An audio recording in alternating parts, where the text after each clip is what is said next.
क्या आप भी उनमें से हो जो अपने आप को सबसे लास्ट पे रखते हो और बाकी सब चीज़ें आपसे पहले आती हैं? आपकी जॉब आपसे पहले आती है, आपके टास्क आपसे पहले आते हैं, आपके माँ बाप आपसे पहले आते हैं, आपके दोस्त आपसे पहले आते हैं। आप इन्हें ना नहीं कहते हो, इन्हें एकदम हाँ हाँ हाँ हाँ हाँ कहते हो, इन्हें वैल्यू देते हो। आपकी पढ़ाई आपसे पहले आती है, आपके गोल्स आपसे पहले आते हैं। आप कौन से नंबर पे आते हो आपने देखा अपनी लिस्ट में? आपकी सोल जो चाहती है, आपकी बॉडी जो आपसे कह रही है, वो कौन से नंबर पे डालते हैं आप? कुछ लोग होते हैं जो अपने आप को फर्स्ट प्रायोरिटी पे रखते हैं।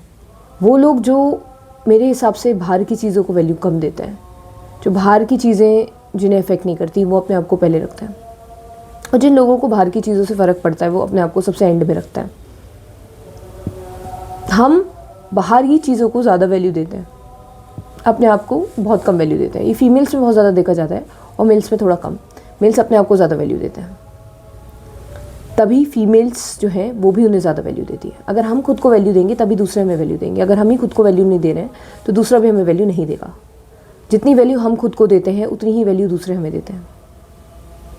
तो हमें अपने आप को पहले रखना सीखना होगा, अपने काम से पहले, अपने परिवार से पहले, अपने दोस्तों से पहले, अपने इवन गोल से पहले, अपनी लाइफ से पहले हमें खुद को रखना पड़ेगा। हम कभी कभी पैसा कमाने की दौड़ में इतना दौड़ते हैं, इतना भागते हैं कि हम अपने आप को भूल जाते हैं। अपनी सेहत, अपनी मेंटल हेल्थ, अपनी इमोशनल हेल्थ, इन सबको हम नेगलेक्ट कर देते हैं।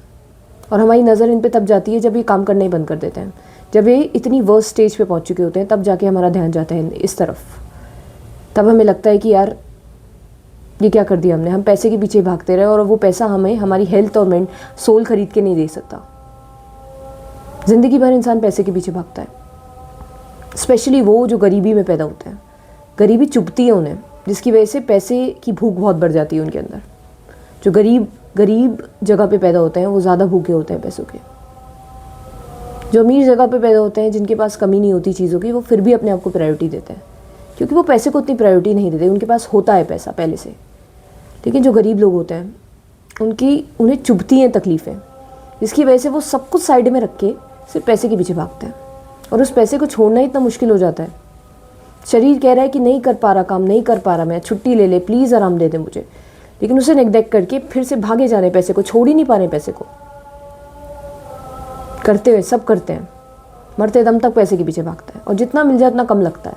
ऐसा लगता है और कहना है, there is enough for everyone's need but there is not enough for anybody's greed. किसी के लालच के लिए पूरा नहीं पड़ेगा कभी भी धरती पे जो भी कुछ है। तो हम पैसे के पीछे इतना भागते हैं कि हम अपनी फिजिकल हेल्थ, अपनी मेंटल हेल्थ, अपनी इमोशनल हेल्थ को साइडलाइन कर देते हैं। तब तक साइडलाइन करते हैं जब तक बिल्कुल बैठ जाती है वो, बिल्कुल मरने की हालत में आ जाता है शरीर, और मरने की हालत में आ जाती है आत्मा।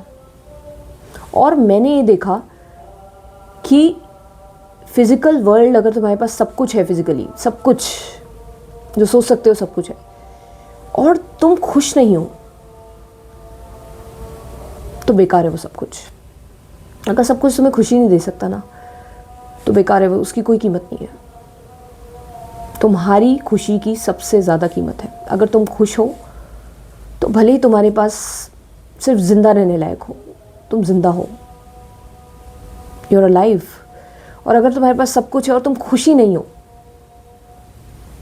तो बेकार है सब कुछ, कूड़े के समान है, किसी वैल्यू का नहीं है, मर गई तुम्हारी आत्मा।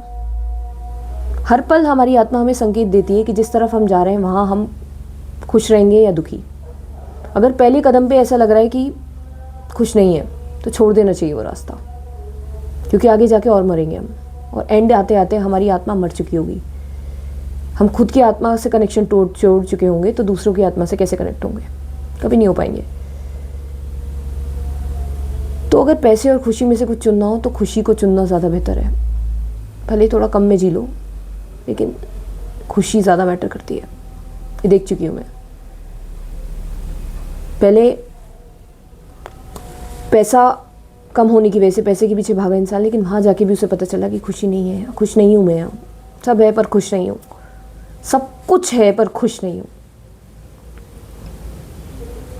तब पता चलता है कि सब व्यर्थ है। आत्मा से बढ़कर कुछ भी नहीं है, असली खुशी वही है। और ये मैं नहीं कह रही कि अभी बैठ जाओ, तुम लोग जाओ जाके देखो सच में कुछ है या नहीं। और जब एहसास हो तभी आना, तभी देखना अंदर। अंदर की खुशी से बड़ा चीज़ कोई कुछ भी नहीं है ही नहीं। कुछ भी पालो, देखो जाकर।